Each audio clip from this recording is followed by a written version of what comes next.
ഞാൻ doctor Nisha Estharan. Nisha's education ഹബിന്റെ പുതിയൊരു എപ്പിസോഡിലേക്ക് ഏവർക്കും സ്വാഗതം. കേന്ദ്ര സർക്കാരിന്റെ വിദ്യാഭ്യാസ വകുപ്പിന് കീഴിലുള്ള national council for teacher education NCTE ഈ ഒരു വിഭാഗമാണ് നമ്മുടെ കേരളത്തിലെയും ഇന്ത്യ ഒട്ടുക്കുള്ള എല്ലാ BEd കോളേജുകളെയും നിയന്ത്രിക്കുന്നത്. ഈ NCTEയുടെ കീഴിൽ നേരിട്ട് അവർ നടത്തുന്ന റീജിയണൽ ഇൻസ്റ്റിറ്റ്യൂട്ട് ഓഫ് എഡ്യൂക്കേഷൻ നമുക്ക് ഇന്ത്യയിൽ 5 സ്ഥലത്തുണ്ട്. പ്രധാനമായിട്ട് നമ്മൾ സൗത്തിൽ വരുന്ന സ്റ്റേറ്റുകളുടെ കൺട്രോളിലുള്ളത് മൈസൂറിലെ റീജിയണൽ ഇൻസ്റ്റിറ്റ്യൂട്ട് ഓഫ് എഡ്യൂക്കേഷൻ ആണ്.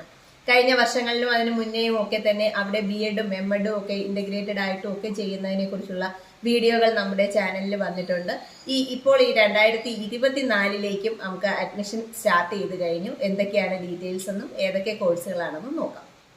മൈസൂർ, അജ്മീർ, ഭുവനേശ്വർ, ഭോപ്പാൽ, ഷില്ലോങ് ഇങ്ങനെ ഉള്ള കേന്ദ്രങ്ങളിലാണ് നമുക്ക് റീജിയണൽ ഇൻസ്റ്റിറ്റ്യൂട്ടുകൾ വരുന്നത്.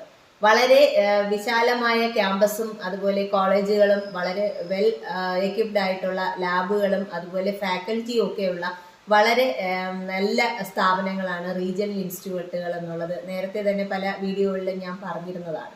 ഹോസ്റ്റൽ ഫെസിലിറ്റീസ് ഒക്കെ ഉള്ളത് കൊണ്ട് തന്നെ കേരളത്തിൽ നിന്നുള്ള കുട്ടികൾ വളരെ ഒരുപാട് വർഷങ്ങളായിട്ടുള്ള സ്ഥാപനങ്ങളാണ്. കേരളത്തിൽ നിന്നുള്ള കുട്ടികൾ അവിടെ പഠിക്കുന്നുണ്ട്. അതുപോലെ തന്നെ റിസർച്ച് സെന്റർ അല്ലെങ്കിൽ PhD ഒക്കെ നടക്കുന്ന കേന്ദ്രങ്ങളായതുകൊണ്ട് തന്നെ വിദ്യാഭ്യാസത്തിന് വളരെയധികം പ്രാധാന്യം അവിടെ നിന്ന് നേടുന്ന കോഴ്സുകൾക്കും ഒക്കെ തന്നെയുണ്ട്. പ്രധാനമായിട്ടും 4 തരത്തിലുള്ള കോഴ്സുകൾ അവിടെ ഉണ്ട്. ഇന്റഗ്രേറ്റഡ് BEd കോഴ്സുകളുണ്ട്, അതായത് 4 വർഷത്തെ ഇന്റഗ്രേറ്റഡ് BEd കോളേജ് അല്ലെങ്കിൽ BEd കോഴ്സുകൾ വർഷങ്ങളായിട്ട് നടക്കുന്ന സ്ഥാപനമാണ്. അതുകൂടാതെ തന്നെ നമുക്ക് MSc വരെ, അതായത് BScയും MScയും BEdും കൂടി ചേർത്തുള്ള MSc BEd എന്ന് പറയുന്ന ഒരു കോഴ്സ് 6 വർഷത്തതും അവിടെ നടക്കുന്നുണ്ട്. ഇത് കൂടാതെ നമ്മുടെ നോർമൽ 2 വർഷത്തെ BEdോ അല്ലെങ്കിൽ MEdും ഒക്കെ തന്നെ അവൈലബിൾ ആണ്. ഇങ്ങനെ വിവിധ തരം കോഴ്സുകൾ തിരഞ്ഞെടുക്കാനുള്ള അവസരമുണ്ട്. +2 കഴിഞ്ഞവർക്കാണെങ്കിൽ 3 സെക്ഷനിലേക്ക് ജോയിൻ ചെയ്യാനായിട്ട് കഴിയും. ആദ്യത്തേത് BA BEd എന്ന് പറയുന്ന 4 വർഷത്തെ ഇന്റഗ്രേറ്റഡ് കോഴ്സ്, അല്ലെങ്കിൽ BSc BEd എന്ന് പറയുന്ന 4 വർഷത്തെ ഇന്റഗ്രേറ്റഡ് കോഴ്സ്. ഇതിനെല്ലാം തന്നെ +2വിന് 50% മാർക്കോടുകൂടി പാസ്സായവർക്കാണ് ജോയിൻ ചെയ്യാനായിട്ട് കഴിയുന്നത്. ഫിസിക്സ്, കെമിസ്ട്രി, ബയോളജി ഒക്കെ തന്നെ നമുക്ക് 3 സബ്ജക്റ്റുകളൊക്കെ തന്നെ പാസ്സായവർക്കൊക്കെ തന്നെ അപ്ലൈ ചെയ്യാനായിട്ട് കഴിയും. അതുപോലെ ആർട്സ് ആയാലും കൊമേഴ്സ് ആയാലും ഒക്കെ തന്നെ അപ്ലൈ ചെയ്യാനായിട്ട് സാധിക്കുന്നുണ്ട്. ഇനി ഇത് കൂടാതെയാണ് നേരത്തെ ഞാൻ പറഞ്ഞ ഇന്റഗ്രേറ്റഡ് 6 വർഷത്തെ കോഴ്സ് എന്ന് പറയുന്നത്. അത് നമുക്ക് MSc, BSc, MSc അത് കഴിഞ്ഞ് BEdും കൂടി ചേർത്ത് നമുക്ക് 6 വർഷം കൊണ്ട്, നോർമലി നമ്മളൊരു 7 വർഷത്തോളം എടുക്കുന്ന കോഴ്സ് നമുക്ക് 6 വർഷം കൊണ്ട് കംപ്ലീറ്റ് ചെയ്യാനായിട്ട് സാധിക്കും. വളരെയധികം സ്കോളർഷിപ്പുകളും കേന്ദ്ര ഗവൺമെന്റിന്റെ തന്നെ നേരിട്ടുള്ള നിയന്ത്രണത്തിൽ വരുന്നത് കൊണ്ട് തന്നെ വിദ്യാഭ്യാസപരമായിട്ട് വളരെയധികം ഉന്നതിയിലൊക്കെ ഉള്ള ഒരു സിസ്റ്റമാണ് ഇവിടെ ഫോളോ ചെയ്ത് പോകുന്നത്. അഡ്മിഷന് വേണ്ടിയിട്ട് ഓൺലൈനായിട്ട് വേണം നമ്മൾ ആപ്ലിക്കേഷൻ കൊടുക്കേണ്ടത്. 5 സ്റ്റേറ്റുകളിലായിട്ട് റീജിയണൽ ഇൻസ്റ്റിറ്റ്യൂട്ടുകൾ ഉണ്ട് എങ്കിൽ തന്നെയും സൗത്തിൽ നിന്നുള്ള, അതായത് തമിഴ്നാട്, കർണാടക, തെലങ്കാന, ആന്ധ്ര, പോണ്ടിച്ചേരി, ലക്ഷദ്വീപ്, നമ്മുടെ കേരളം, ഈ ഒരു സൗത്തിൽ വരുന്ന എല്ലാ സോണുകളിലേക്കുള്ള കുട്ടികൾ മൈസൂരിലേക്കാണ് അപ്ലൈ ചെയ്യേണ്ടത്.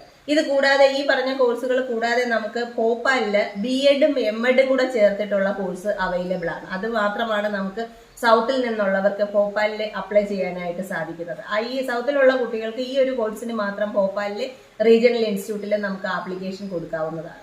SC ST കാറ്റഗറിയിലോ അല്ലെങ്കിൽ പേഴ്സൺസ് വിത്ത് ഡിസബിലിറ്റി ആ ഒരു സെക്ഷനിൽ വരുന്നവർക്കും ഒക്കെ 5% മാർക്ക് ഇളവ് കിട്ടുന്നുമുണ്ട്.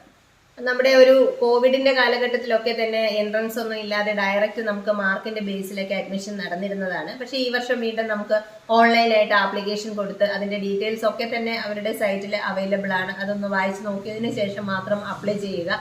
ഏറ്റവും നല്ല ക്വാളിറ്റി ഉള്ള എഡ്യൂക്കേഷൻ നമുക്ക് ഉറപ്പ് പറയാൻ പറ്റുന്ന ഒരു സ്ഥാപനമാണ് റീജിയണൽ ഇൻസ്റ്റിറ്റ്യൂട്ട് എന്ന് പറയുന്നത്. PSC ആയാലും അതുപോലെ സെൻട്രൽ ഗവൺമെന്റിന്റെ പോസ്റ്റുകളായാലും ഒക്കെ തന്നെ ഏറ്റവും കൂടുതൽ വാലിഡിറ്റി ഉള്ള കോഴ്സ് എന്ന് പറയുന്നത് ഈ ഒരു, കാരണം നമുക്കറിയാമല്ലോ national council for teacher education ആണ് മറ്റുള്ള യൂണിവേഴ്സിറ്റികളിലെ BEd കോഴ്സുകൾക്ക് അംഗീകാരം കൊടുക്കുന്നത്. അപ്പൊ അവര് തന്നെ നേരിട്ട് നടത്തുന്ന സ്ഥാപനമാകുമ്പം ആ കോഴ്സിന് എത്രത്തോളം പ്രാധാന്യം ഉണ്ടായിരിക്കും എന്നുള്ളത് നമുക്ക് ആലോചിക്കാൻ കഴിയുന്നതാണ്. ഇപ്പൊ നമുക്ക് കേരളത്തിലെ മഹാത്മാഗാന്ധി യൂണിവേഴ്സിറ്റിയിലും അതുപോലെ ഇനി അടുത്ത് തൊട്ട് വരാൻ പോകുന്നത് കാലിക്കറ്റ് യൂണിവേഴ്സിറ്റിയുടേതാണ്. കണ്ണൂരും കേരളയും ഒക്കെ തന്നെ അതിന് തൊട്ട് പുറകെ തന്നെ ബി.എഡിനുള്ള ആപ്ലിക്കേഷൻ ഇൻവൈറ്റ് ചെയ്യുമെന്നാണ് അറിയാൻ കഴിയുന്നത്. കേരളത്തിൽ നിന്നുള്ള കുട്ടികൾ ഒരുപാട് പേര് മൈസൂരിൽ വർഷങ്ങളായിട്ട് ബി.എഡ് അല്ലെ കോഴ്സുകൾ റിലേറ്റഡ് കോഴ്സുകളൊക്കെ ചെയ്യുന്നുണ്ട്. അതുകൊണ്ട് ധൈര്യമായിട്ട് നിങ്ങൾക്ക് അപ്ലൈ ചെയ്യാം. ഹോസ്റ്റൽ ഫെസിലിറ്റി വളരെ വെൽ എക്വിപ്ഡ് ആയിട്ടുള്ള ഒരു ഹോസ്റ്റൽ ഫെസിലിറ്റി അവിടെ ഉണ്ട് എന്നുള്ളത് അറിയാൻ കഴിഞ്ഞിട്ടുണ്ട്. അതുകൊണ്ട് തന്നെ ധൈര്യമായിട്ട് അപ്ലൈ ചെയ്യാം. ഏവർക്കും നിഷാസ് എഡ്യൂക്കേഷൻ ഹബിന്റെ ആശംസകൾ.